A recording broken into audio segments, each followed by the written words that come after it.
తెలంగాణలో అధికారంలోకి వచ్చిన కాంగ్రెస్ శరవేగంగా నిర్ణయాలు తీసుకుంటూ దూసుకుపోతోంది. ఇచ్చిన 6 గ్యారంటీల్లో 2 అమలు చేసి ప్రజల్లో కొంత నమ్మకం కలిగించింది. అయితే మరో 3 నెలల్లో జరగనున్న లోక్సభ ఎన్నికలు ఆ పార్టీకి ప్రతిష్టాత్మకంగా మారనున్నాయి. లోక్సభ ఎన్నికలలో ఎక్కువ స్థానాలను గెలవటం ఆ పార్టీకి అత్యంత కీలకంగా మారింది. అత్యధిక స్థానాలను గెలిపించడం పీసీసీ చీఫ్గా ముఖ్యమంత్రిగా రేవంత్ రెడ్డికి అత్యంత పెద్ద బాధ్యత అని చెప్పాలి.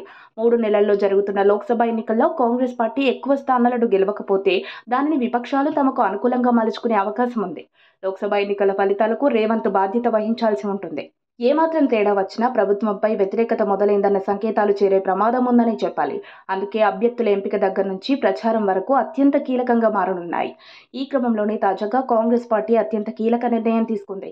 వచ్చే లోక్సభ ఎన్నికల్లో కాంగ్రెస్ అగ్రనేత సోనియా గాంధీని తెలంగాణ నుంచి పోటీ చేయించాలని కాంగ్రెస్ పీఏసీ ఏకగ్రీవ తీర్మానం చేసింది.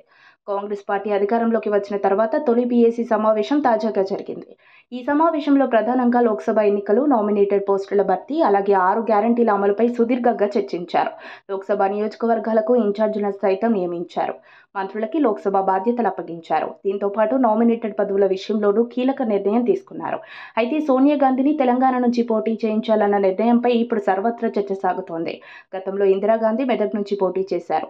ఈ నేపథ్యంలోనే సోనియాను తెలంగాణ నుంచి పోటీ చేయించాలని తీర్మానం చేసినట్లు తెలుస్తోంది. సోనియా తెలంగాణ నుంచి పోటీ చేస్తే కాంగ్రెస్ మరిన్ని ఎంపీ సీట్లు గెలుస్తుందని ఆ పార్టీ నేతలు ఆశాభావం వ్యక్తం చేస్తున్నారు. అయితే సోనియా కోసం ఇప్పటికే ఏదైనా స్థానం సిద్ధం చేశారా అనేది కీలకమే. గతంలో ఇందిరాగాంధీ మెదక్ నుంచి పోటీ చేశారు. ఇందిరాగాంధీ ప్రభావం ఉమ్మడి రాష్ట్ర వ్యాప్తంగా పనిచేసింది. ఇప్పుడు సోనియా కూడా మెదక్ నుంచి పోటీ చేస్తే ఫలితం ఎలా ఉంటుంది అనేది కీలకంగా మారింది. 2004 ఇక్కడ వరుసగా గులాబీ పార్టీని విజయం సాధించింది. మొదట ఆలే నరేంద్ర, ఆ తర్వాత విజయశాంతి, కేసీఆర్ వంటి వారు ఇక్కడ విజయం సాధించారు.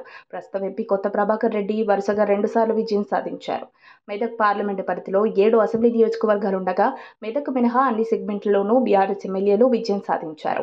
మెదక్ పార్లమెంటు పరిధిలో Medak Congress, Siddipet BRS, Narsapur BRS, Sangareddy BRS, Patancheru BRS, Dubbaka BRS, Gajwel బీఆర్ఎస్లు గెలుచుకున్నాయి. అంటే ఇది గులాబీ కంచుకోట అని చెప్పవచ్చు.